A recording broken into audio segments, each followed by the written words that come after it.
Katie, welcome to the Salon Industry Collective podcast. Really pleased to have you here. Really pleased to have you back, in fact. It's my pleasure, Larissa. I'm so excited to be here with you.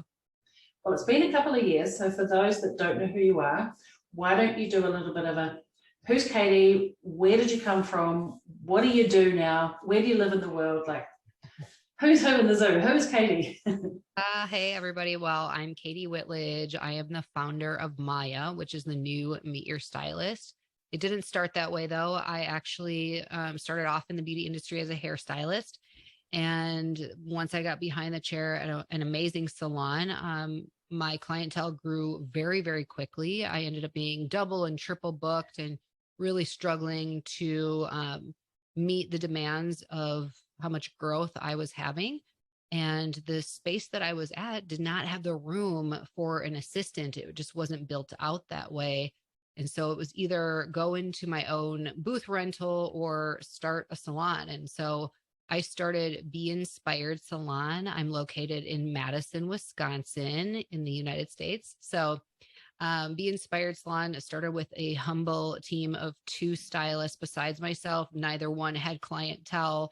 It was my mission to grow them. All of a sudden, you know, being a salon owner, as everybody listening knows, you try to juggle doing, you know, your own clientele, but really you're the eyes and ears of everything in the salon. And so that became a huge focus of mine.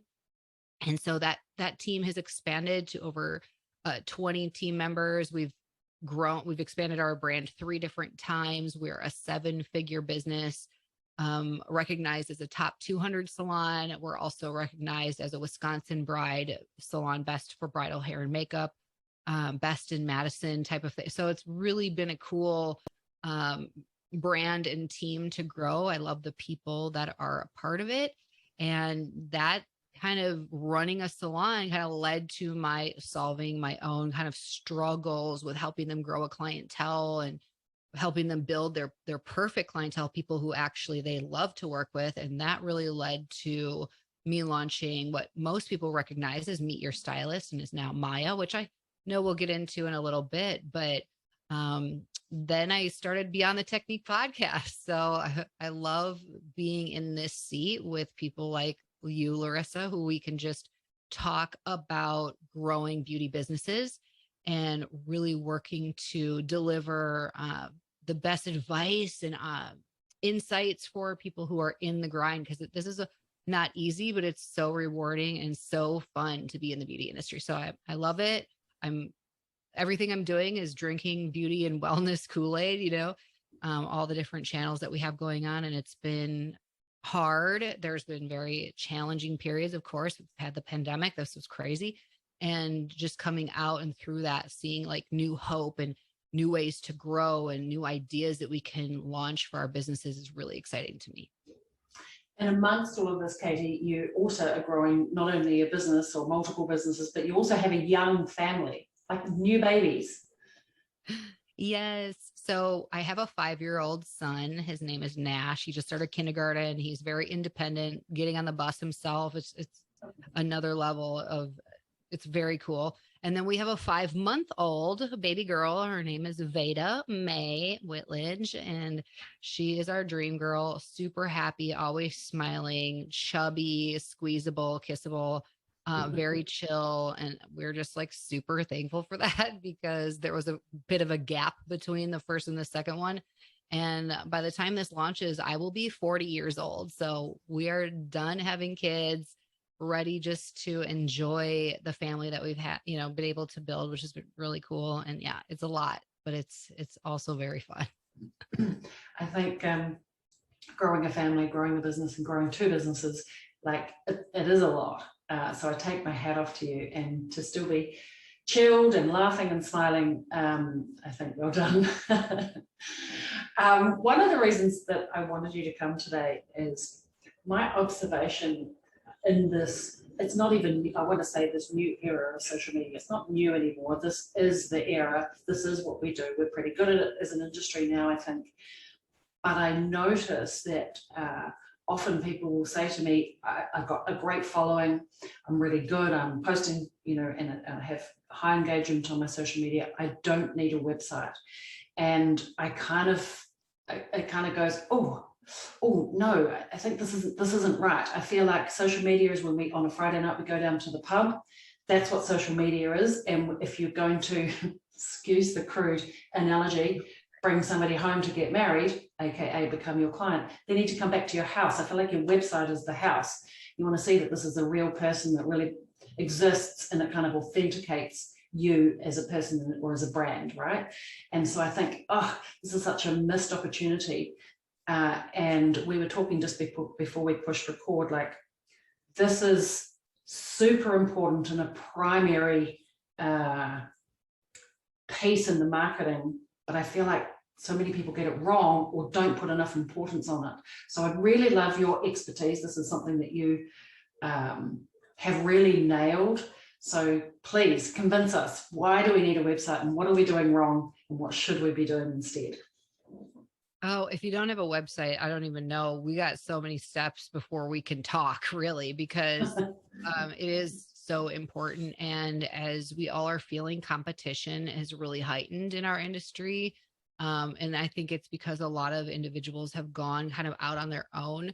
So, and they are building websites. So you're competing with the traffic who is interested in checking out their brand. Your brand is competing with not just the other salons in the area, but individual salon, owners who tend to be more in that booth rental world. So it's highly competitive. Being just on social media, your analogy was perfect. The pub, and we have plenty of pubs here in Wisconsin. We're kind of known for beer and cheese, so I totally get that. Versus bringing somebody home into your house. What a great analogy already. Not only is social media, it's kind of fun and it can be a teaser. I feel like brands don't do as well as the individual themselves. So there's another uphill battle. If you are a salon owner with a team of stylists, you have a brand that you're promoting, not just one individual person, that it's even more important that you have a website. So let's assume that everybody listening has a website. My first piece of advice is work with somebody who can really build you a quality site and take advantage of their expertise with SEO, which is search engine optimization. What that means is in our industry, the keywords are very high. There are tons and tons of people looking to find someone to do their hair. Searching for a hairstylist near me is huge. And so we know that people are looking for the right salon. They're going on Google, Yelp, and looking for that perfect place to go. So if you don't have not only a website, but a website that's going to rank, meaning it's going to show up when people are searching for a hairstylist near me. If you don't have that, like, you're already, it's not worth the investment. So one mistake I see is a lot of salon owners are kind of building their own, or having somebody on their team build their own website on Squarespace or Wix or things like that. It's cool as a starting point, but you got to get a professional in there. And that's not us. We don't actually build websites. So I'm going to put that out there. You need to work with somebody who does that really well, who understands user experience. And in our world, that means, like, what is it like to be a client on your website? And does it all make sense? Does it flow really well? Do I understand what you do, how you do it, what the investment looks like for me? All my questions, are they answered there? So it's really important for you to kind of put yourself in that client's shoes and think about, but work with somebody who knows. And they're going to also build the SEO into your website so that you'll actually be found. So let's assume that you've done this and now you are found and people are seeing, oh my gosh, this is an interesting brand. I want to click on it and take me to their website. Let me learn about you. And that's where we kind of come into the picture. We know that 95%, this used to be in the 80s, but now post-pandemic, it is now 95% of the people visiting your salon website are new and never been to your salon before. That's huge. And that's a huge opportunity. Yeah, for sure. I love that there's some stats behind that, because I think there is an assumed idea that if somebody's visiting your website, that they're going to, well, that they're your past client, but also that they're going to do something that they were going to arrive and simply because they're there, they're going to click on something and book something. Do you want to talk a little bit about that? Because this whole kind of idea of user experience and this volume of people coming to your website, but actually getting them to take action and do something. Before I started Salon Industry Collective, after I'd sold my salon, I was so obsessed with nailing what is SEO that I actually went and worked at a website company. And what I learned in that experience, it was the company that ran my website and we were at the top of the page all the time. So it's like, I need to know the juice. So I went and worked there to find it out. And what I learned is that there are these two parts. To your point, Katie, you can have the most beautifully designed website, but if there's nobody visiting it, it's useless. Or you could have lots and lots of traffic and the design user experience is terrible and people come and they go, I don't know what to do, or I don't know why you're different or why I should come to you. They'll bounce off. And so actually finding somebody who does both, I always found that really, really challenging. Is that your experience also? It can be. There are a lot of website designers who make your website look beautiful, but the SEO is not there. And I mean, that would take more than one podcast session and only to talk about SEO to get into what it should be. So there are oftentimes the need to have two separate people who can come together and help you out. And that typically is a pretty big investment, but one worth making. There are areas, and I always say this, you want to spend money on your company if it helps you get and keep new clients, and if it helps you get and keep new team members. So if you're looking at your P&L and your expense and you're wondering, where should I put the money? Where should my investment go? To me, those are the top two areas that you don't ever want to steal from. You want to make that investment. There are other things where you can, quote unquote, kind of cut the fat and not spend as much or spend any at all, but never in those two areas. You never want to rob from that investment. So your website should matter, and making that investment is very important. Yeah, I think that's perfect. All right, let's talk a little bit about if we're getting traffic to our website and we've got a reasonably good experience, what are some of those things we need to think about to make sure that they get from the website to bums and seats? Like, I feel like that is a bit of a gap. That's such a great question. And there's really three main things I love to share when people visit your website. Number one, you want them to engage with your brand. And what do I mean by that? Well, what's that sticky thing that grabs their attention and they want to engage, and there's something for them to do, to participate in? Otherwise, and everybody can look this up with their Google Analytics, they see a higher bounce rate. And what that means is somebody comes to your website and they only spend a couple minutes there and they bounce. They go back to their Google search and they click on the next salon on the link that they found, and they go and check that out. So you don't want that. You want people to come to your website and stay there for a little bit. And so one of the ways is to get them to engage. What's that sticky thing? And then number two is connect. So once they're engaged, there's the sticky thing they're excited to, give attention to. Making a connection. How do you help them humanize this digital experience? What's the way that they're going to feel a connection from a human perspective to now your brand and the stylist within the brand? It's interesting that the second most visited page on a salon website is typically the page, where you're featuring your stylist or your artists. Well, that's because, think about it, I'm a new client in a new area. This salon brand looks really cool. It's very sexy. I think I want to go there. But now who do I book with? I don't know. And so people love viewing those pages and learning about the stylist. Now imagine I'm there and there's that human connection, but it's pretty vain. If we're going to be honest, we're picking somebody based on their looks. Like maybe they have a bio even, and that sounds cool, but like, I feel like drawn to you. It's like Tinder. Like, I feel drawn to you because of the way that you look. So we'll speak to that in a minute, but you want this way for people to engage and then connect, make a human connection with your brand and the people in it. And then third, and this is like missing across the board, even the big, fancy, huge multi-location brands out there are missing this piece of the puzzle. And that is a way to capture the information of your website traffic. So if I'm coming, it's kind of the rule of shopping at Target. If I am thinking about buying something, where am I going to go to buy it? Target wants you to think of them first.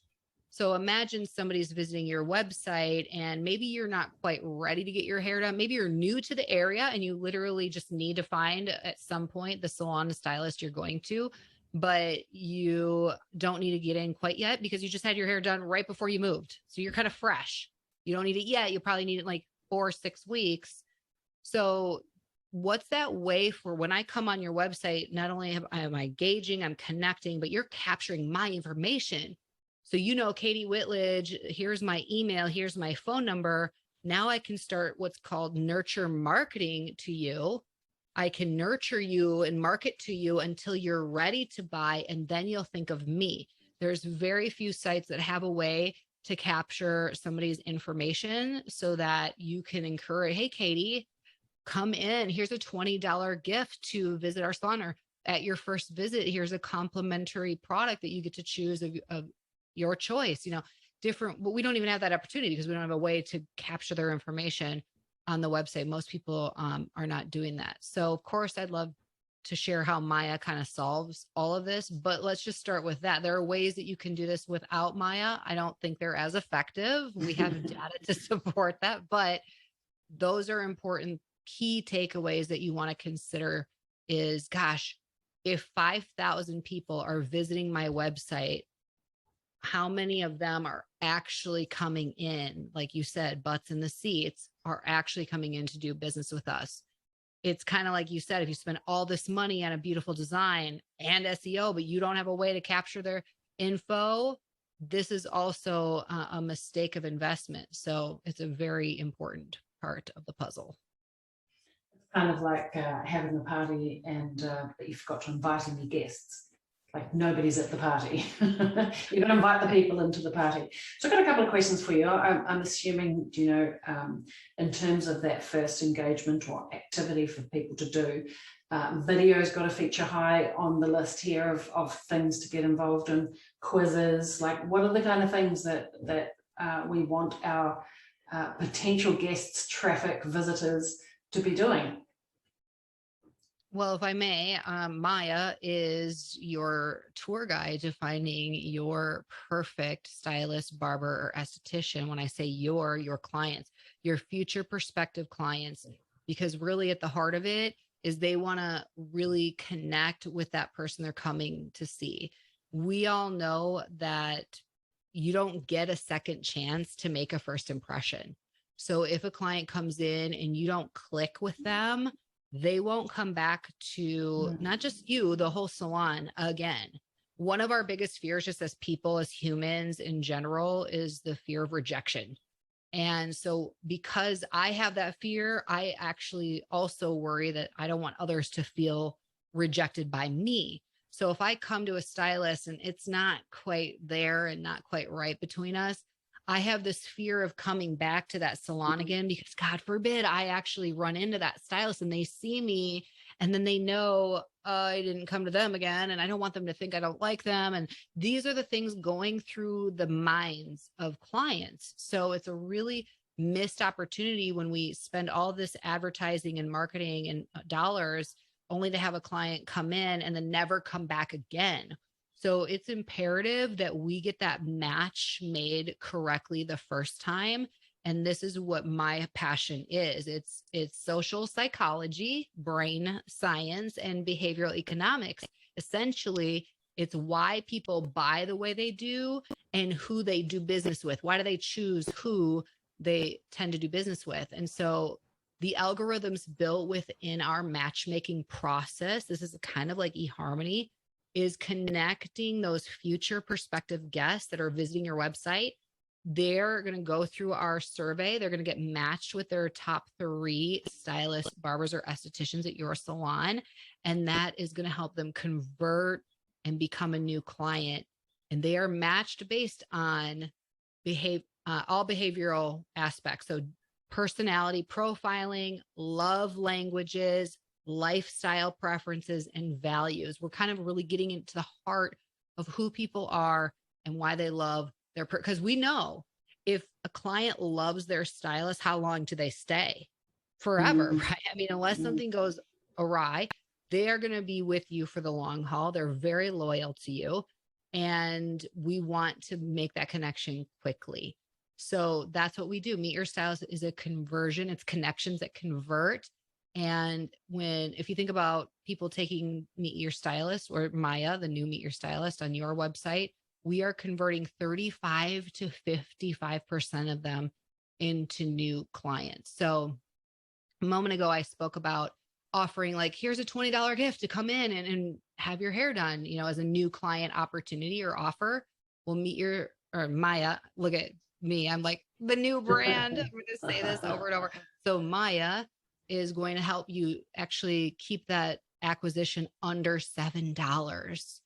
We are going to be a less expensive way to get higher paying clients. And we know that because our data shows that the clients that actually go through Maya and match with your team are spending an upwards of $40 more. So if your average ticket, the normal client is spending $100 when they come in, you could expect a Maya client to be spending $140 upwards to $140, which is huge. So I could talk all in all about my product. I won't continue to do that, Larissa. But the point being is put yourself in the shoes of your prospective clients. They're really just people looking for their people. They're looking for their people, and we're going to help just make that process super easy for them. Here's another thing I want people to remember about clients.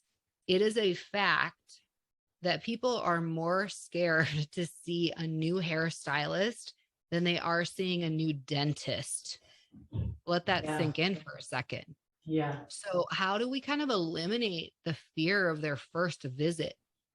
So that's what I love, because Maya is predicting positive outcomes for both parties before that client even comes in. And the coolest part is it's really, the power is in the stylist hands, because they are going to be able to take their part of Maya saying, hey, who do you do your best work with? If you could dream up your perfect clients and they'd sit in your chair and all day long, you are connected, they're buying from you, they're pre-booking, they're referring friends, they are A clients. Who is that? And let's get you more people like that. So it's like a win across the board, and such an awesome opportunity. But if you don't go that route, then I would say have an offer where they could redeem a special gift, and maybe to get the gift, they have to enter their name and email and possibly phone number in order to reveal the gift. And we see this all the time. Let's say you're shopping on a clothing site, a website to find new clothes. They could say, submit your email to save 15% off your first order, right? We see this all the time. So you could implement, if you don't want to go the kind of psychological route and you want to just have the offer route, you could do something very similar. My only recommendation with that is never offer a discount. I would not recommend doing 15% off, right? I was hoping you were going to go there, because I'm not a fan of that. I think it works great for e-commerce. But we are in the human business. Like, we think we sell hair, we think we sell beauty, but we actually sell connection, relationships, transformations. We are in the psychology business, whether we like it or not. So screw the 15%. I think this thing that you've made is amazing. Like, this is ridiculously awesome, because you're taking away the fear for the person. It is like Tinder for hair. Am I allowed to say that? This is the Tinder of hair. You're taking away the fear for the client. You're improving the chance that they're going to have a good outcome and a good experience and find their stylist or therapist or whatever, esthetician. But how nice for the stylists to be able to know that actually the majority of the people that are coming into my chair are actually going to be people that I like, we're going to get along, and they've chosen me already. This is kind of a match made in heaven, really. So screw 15%. This is great. I love the evolution that you've gone from Meet My Stylist to Maya. Like, good for you. Amazing. Thank you. Really, really good. You have thought long and hard about this, and really the experience of both sides, I guess, both sides, and bringing them together in a really, really nice way.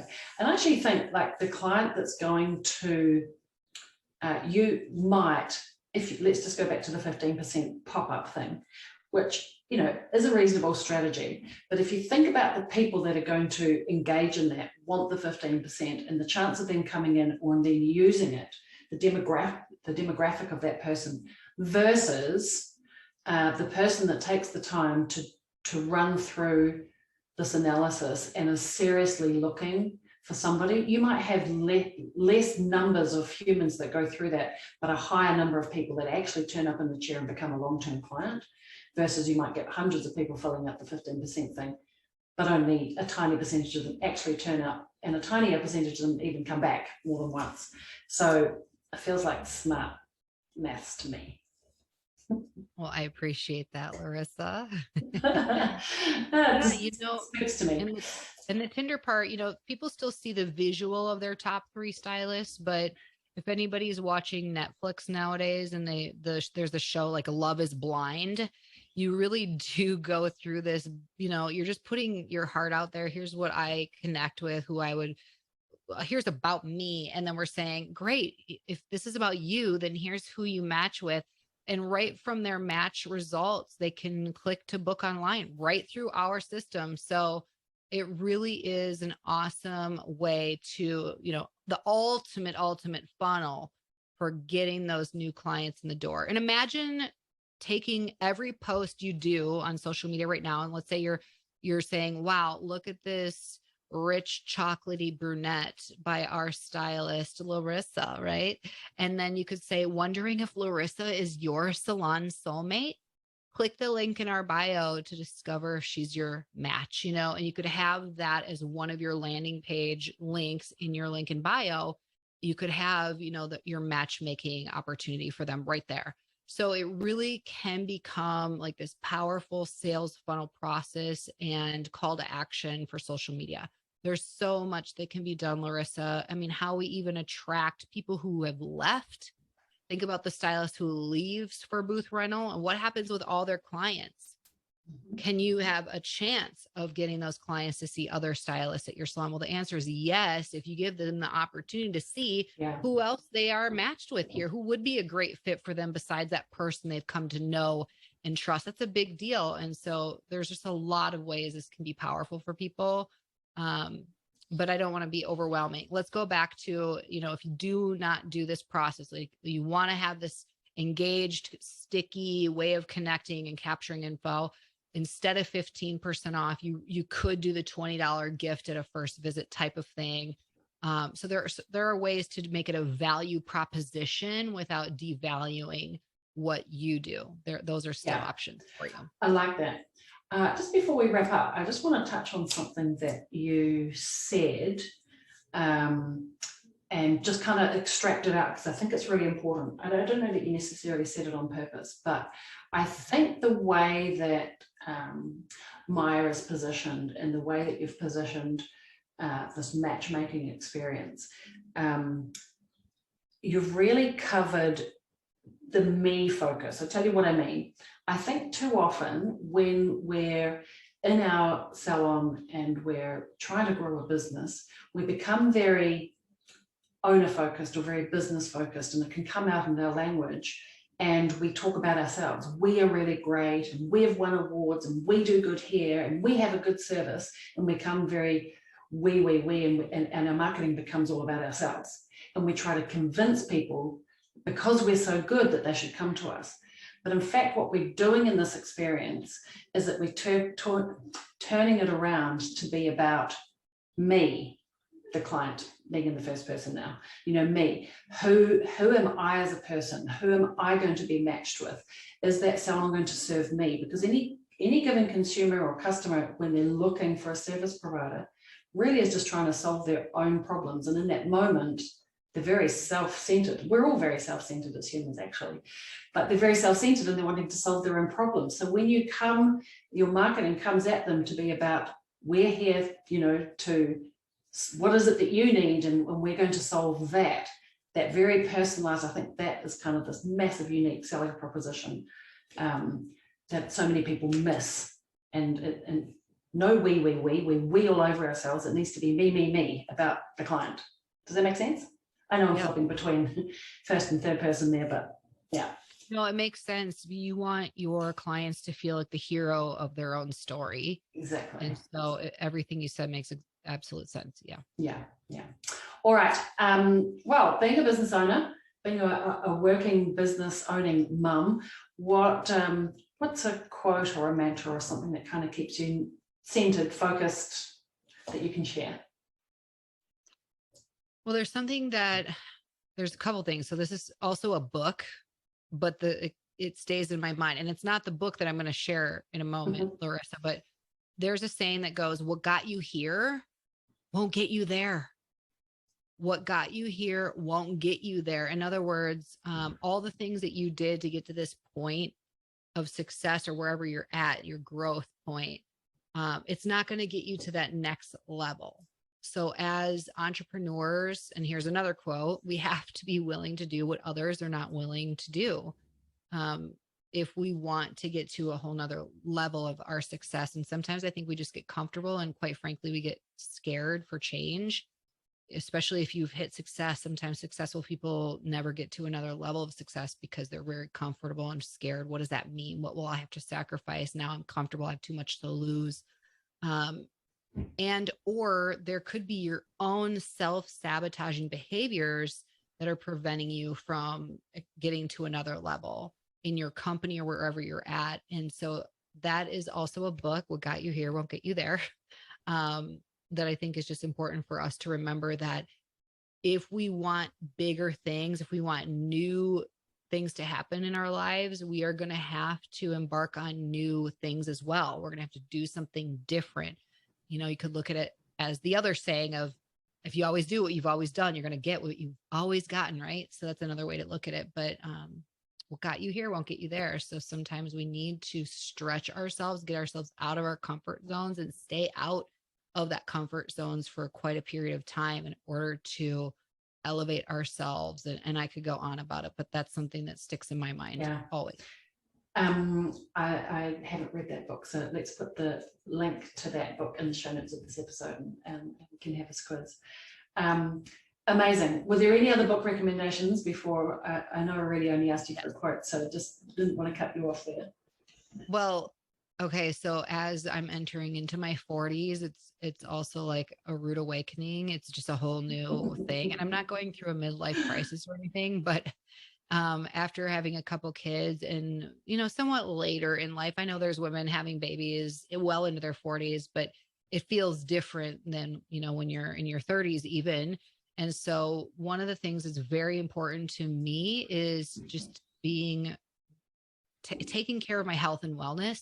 And I think sometimes we put ourselves on the back burners for what we need to do to show up for our companies, but that you are your biggest asset, and you have to take care of yourself. So the book that I'm currently reading, so I'm not even done with this yet, but I'm obsessed. It's called Life Force by Tony Robbins. Life Force by Tony Robbins. And it will blow your mind. I think sometimes, especially when it comes to our health, you have to be your own advocate. You have to learn new things. And this book is incredible. And I am listening to it actually on Audible. It is 22 hours long. Most books are like 3 to 5 hours. This book is 22 hours. So, and a chapter is like an hour. It's taking me 2 sauna sessions to get through one chapter, but I love it. And so far it's like blowing my mind. It's giving me hope that the age is but a number, and there's so much that we can do to really predict health and wellness for our longevity in life. So that's a book I recommend. All right, amazing. I'm going to get that one myself. I'm a huge Tony Robbins fan. I haven't hung out with him recently, but spent most of my 20s. He doesn't know that I was hanging out with him, but I was. Walked on fire with him and all. So I'm ready to read that. I think that sounds great. And you had me at Audible because I love a good read, but I tend to fall asleep. So listening is great. So I will definitely get the link to that for the show notes of this episode. All right, we've got to make sure that we can find Maya. Will you give us all of the dubs and the socials and all the places to stalk you? Yes, our website is join Maya, MYA, joinmaya.com. We are in the United States, we are in Canada, and we are now in Australia, which is very Yay. exciting. If I didn't mention where you're at, please let us know. You can email us at info@joinmaya.com. Amazing. Hey, appreciate the chat. You're speaking my language. I love it. So it's been great to have you back. Oh, thank you. I love being here with you, Larissa. Thank you for reaching out. This is awesome. I appreciate all you're doing to support everybody in this industry as well. You're amazing. Oh, thanks. All right. Ciao for now.